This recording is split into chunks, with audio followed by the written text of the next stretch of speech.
Well, I've been trying to plan this for a while. Let me get this level adjusted. I've been wanting to do a little bit of a gear review, not a gear review, but a bag dump of the stuff that we're taking out to Montana. Some of the stuff we've already used out in Colorado, some of the stuff we use on other types of trips, like some of our overnight fishing trips and stuff like that.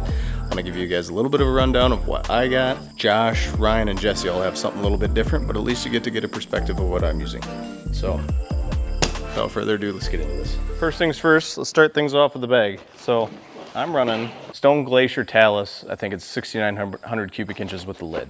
I ran that in Colorado, loved it. It's light. It's got, the main reason I got it is because it's got some 2 exterior pockets on the sides, and then it's got a main zip. It's got a main zip right in the center. The lid is nice, but I would like all the accessibility for it because I could compartmentalize my things, all my items, in separate bags and put them into separate pockets and then not have to be fumbling around through the entire bag to get what I wanted. So that was first things first.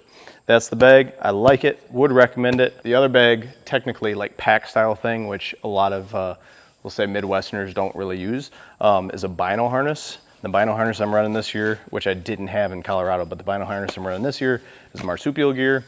And I actually I went for their original design, which has openings on the side. I'm not worried about dust getting in there and stuff like that. I've got a lens cleaner on the side and sweet camo pattern. I do have a rangefinder on here too.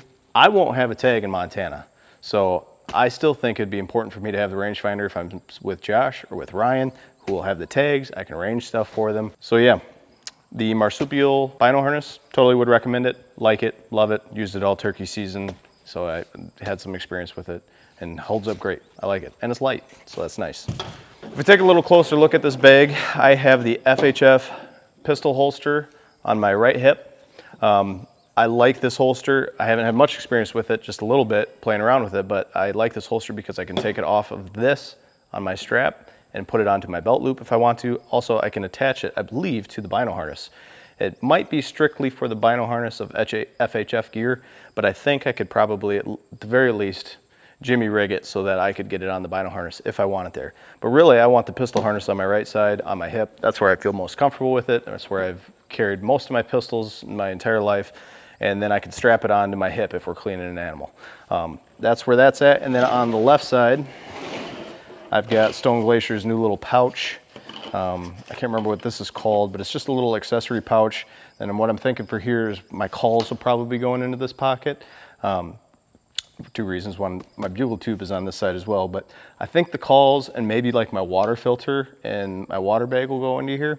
It's just a nice little extra little pocket. Doesn't add really any weight. I think it's a couple ounces. This is the Phelps Unrivaled bugle tube.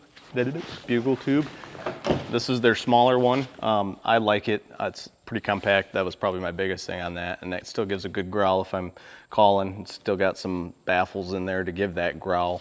And I can clunk somebody on the head if it really upset me. So I do like this. I like this bugle tube a lot. And then on my right hand side, if I take these straps off here, I've got 2 walking sticks, which these are just simple Amazon walking sticks, aluminum, nothing crazy, just a little bit of aluminum walking sticks. And I also have my 360 camera because it's on the pole in the pocket here on this side, and when we're walking or if we're getting into some elk, I can just pop this thing up as I'm walking and give us a 360 view, all around view. So if something's sneaking up, can't get the camera on, this is what's going to be running. It's the Insta360, I think it's the R series, and I would like it. Also in this pocket, where is it? Oh no, where'd it go? Maybe it's not in that pocket. Found it. So also normally in this pocket is my battery bank. I keep that on the edge on the outside just because if I'm running a cord to that 360 camera, I can run it in the same pocket right up to that cord to give it a long life, battery life. I'm running a Tech Smarter Battery bank, it's a 20,000 milliamp. I have this one because it's waterproof. I went through a few of them, ice fishing, stuff like that, that aren't waterproof, or they claim to be waterproof, but they weren't. This one's held up for the last 3 years, and it's done really well. Bad downside to it, it's pretty heavy. It's definitely quality made. So that's generally in my outside pocket, and that gets through most of it, other than I do have some tent stakes in here for my tarp, which we'll get to. On the other side, in the outside pocket, which would be my left side as I'm carrying it, and I like I said before, I kind of like to compartmentalize my stuff, so I'll put stuff in these waterproof bags. This is my camera bag for the most part. We have another GoPro in here. We have battery backups. We've got another little organizational thing in here. This is all GoPro stuff. And then we have another lens, which this is the 55 to 250. So I'm bringing this lens, my 55 to 250. It's just a kit lens. And then we also have one little light in here too, just in case we get into some tracking at night or around the campfire type kind of thing. So I'm bringing those. So also in this side pocket, after the camera gear, I have my bag cover. And this is a black Ovis bag cover. I believe it's the XL or large XL, and it's called the Monsoon. Great value, super light, covers my bag as a 6,900 cubic inch, covers the whole thing right up, and will be nice if we ever get caught in the rain. We break into the lid, we're gonna unzip this. The lid I usually keep as my everyday type kind of thing. If my food was in here right now, my bag segregated for the day, like all the meals I'm gonna eat that day would be in this bag, but I don't have all my food packed up and segregated yet. So I would have a bag of food in here that would cover my entire day. Dude wipes, because you know, nature calls. I have a notebook and pen because I sometimes have some profound thoughts in the woods and think that, you know, I wanna record that stuff. And sometimes too, like when I went out to Colorado, and this might not be the same book, my wife wrote some Bible verses in here, which I thought were pretty cool. Some little notes about the kids. And it was really nice to kind of open that book up and be like, she loves me, even though I'm 1,500 miles away from her. I also have in this bag, this is kind of just like a little bit of everything bag right now. I have got some Dyneema twine, which is a 300-pound breaking strength. This will be used for hanging our food bags in the air if we need to. I've got some deodorant, 2 lighters with Luco tape on one of them and just some like hockey tape on the other. The hockey tape and the Luco tape, both for either medical purposes or if we need to patch a bag up or something like that. I also have my one headlamp, I'm missing my other one right now, which is a Phoenix HM50R. It's a little rechargeable battery. When it's on the low setting, I believe it's 120 hours it can run on the low setting. So I have plenty of light. And then I also have, this is kind of for when I set up camp, but a little alarm system. So we're gonna be in grizzly country in Montana, and the only time I'm nervous really about grizzlies is while I'm sleeping. I'm a hard sleeper. Josh, Ryan, Jesse, they're all pretty hard sleepers. So I got this as a little tripwire to go around the campsite. I mean, whatever, call me a wimp. It's just, I'll be able to sleep better, right? So string pulls off. Ooh, scared the kitty. And that should wake me up. So that's in this bag as well. I'll move it over probably into a different bag, but that's in there. And then I've got my medical kit in this lid as well. That's basically everything in this lid. The medical kit isn't anything crazy. We've got a little bit of super glue. We've got some sleep aid if we really need it. My toothbrush and toothpaste, which is a sweet little Z-Pack that Josh got for me, and the thing is teeny. A couple of flossers, some gauze, some antiseptic. That's about the gist of it. It doesn't have a tourniquet. I know a lot of people have talked about tourniquets. Some of the big names out there talk about the importance of a tourniquet. What I run for a belt would work for a tourniquet, and I'm comfortable with that for now. I mean, going with 4 guys, all the gear that we have, we should be perfectly safe. Well, we should have everything covered if things hit the fan. So that's it for the lid. Pop the buckles, flip the lid back, and we can reach in from the top if we wanted to, which is what I'll do so it kind of comes out in somewhat of an order. So at the very top of my bag, what I'm running for a sleeping kit is just a UGQ tarp. This is, if I remember right, this is the Winter Wonderland or something like that. It's actually meant for hammock sleeping, which is what I did in Colorado. But what I'm doing now with it this year is I'm pitching it as a tent, which I've tested out a couple of times. It'll be open on two sides, but I'm not too worried. It's a 12 by 12 tarp, I believe, and it is not heavy at all. And it is great, light, and keeps the water out. That's the biggest thing. Underneath of that, I kind of get to a food bag, which we're gonna be going for a possibility of 2 weeks, but we're gonna be packing in 2 to 4 days worth of food. So probably at least 3 days worth of food. And I keep most of my stuff, my food, in a separate bag. Now this bag itself has a water filtration system in it, has some of, Mountain House, Peak Refuel, a couple of bars, and my jet boil, which is what I like to use in the backcountry. For my water filtration system, I was just running a smart water bottle. That's what I used all in Colorado. This would be my dirty bottle. And I'm not gonna use that this year. One, I don't like the space that it takes up. It's light, but it takes up a lot of space. So I've switched to a 2-liter platypus bag. And the reason I like the 2-liter platypus bag is one, it collapses down into nothing. And it carries 2 liters. So if we happen to be getting away from a water source, chasing an elk or something like that, I can have this whole bag full of dirty water, as well as my bladder tank, my bladder of clean water inside. I also was using the Sawyer Mini for water filtering out in Colorado. Worked great. I liked it. Water tasted good, cool. But it was slow at filtering. It was a little bit slower. So I switched to the Sawyer Squeeze because that's a little bit faster. It's not really much weight difference at all, and the filtering system is still just as good as what this Mini is. So I've switched to the Sawyer Squeeze. The Mini is now going to stay in my tub in the truck just as a backup. So we got past the food and the water filtration system, and we go a little bit deeper into the bag. I keep this bag basically full of my spare clothing. So I can open this up if you guys are curious about what I'm wearing, or at least what I'm packing.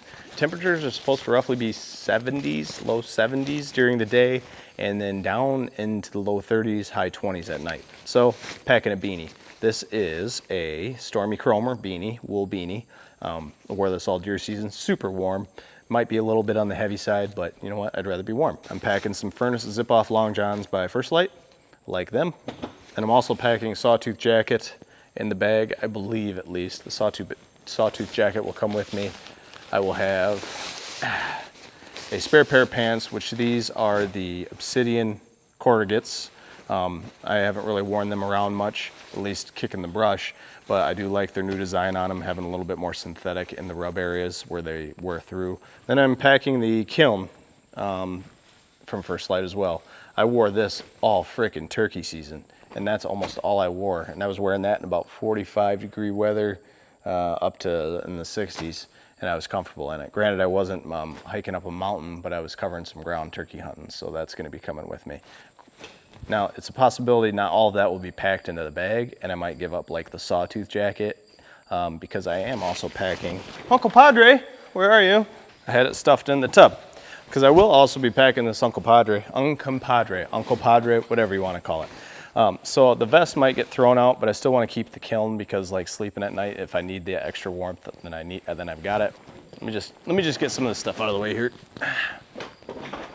Then I also have more of my sleeping gear towards the bottom because it takes up room. I could get a stuff sack for this, but I'm not sure if I really want to. This is another UGQ item. This is the UGQ 0 degree quilt. And I ran a mummy bag in Colorado, and it worked pretty decent. The temps didn't really get too cold. It stayed about in the low 40s at night. But the down was starting to kind of, pile up and spread apart into places, leaving some cold spots. So when I went to go use it this spring, trout fishing in the Upper Peninsula of Michigan, the weather got down to 32 degrees at night, and I got chilly. So I figured, nope, I'm gonna be packing this 0 degree bag instead. And quality-wise, it's really light, and I don't have any complaints with it yet. I'm a thrasher, I'm a side sleeper, I move around a lot at night.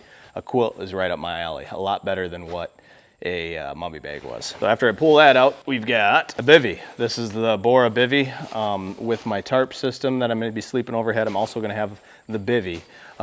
Just for a little extra precaution from weather, if it's super windy blowing in from the sides, this will still keep the water off of my bag. And it's also got a bug net if for some reason the bugs are out, flies or black flies or, you know, that type of thing.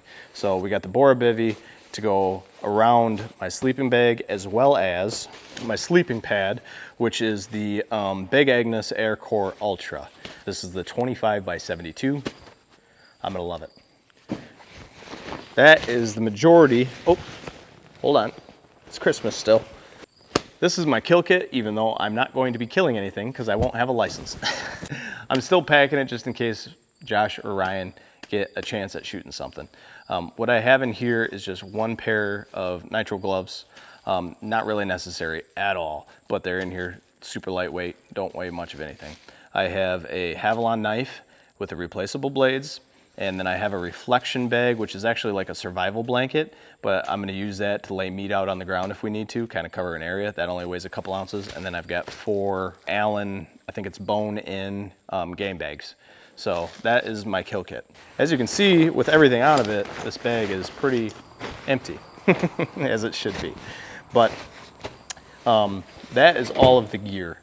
If I was gonna talk about any items I wouldn't wanna go without, if for first timers going out west, number one was probably chapstick. I never wear chapstick here in Michigan. Humidity levels just keep my lips nice and moist. But I mean, in all honesty, I used the crap out of Josh's chapstick when we were in Colorado. When you get into higher altitudes, things get dry. And it's 2021. I know Montana's going through a major drought right now, so my lips are gonna be hurting. So chapstick is probably almost, if not my number one thing to remember to put in my bag. It's gonna be in my lid of my bag so I can reach it easily. Also gum, because I have a nicotine problem when it comes to chewing tobacco, so I'm not packing chewing tobacco into the mountains. And so gum is gonna be the flavor. I would say if you're gonna do a DIY, like film yourself trying to shoot something, I would highly suggest a 360 camera. And as far as, I mean, so this is a 14-day hunt, right? In total, if I stay out there for 2 weeks, if Ryan doesn't tag out.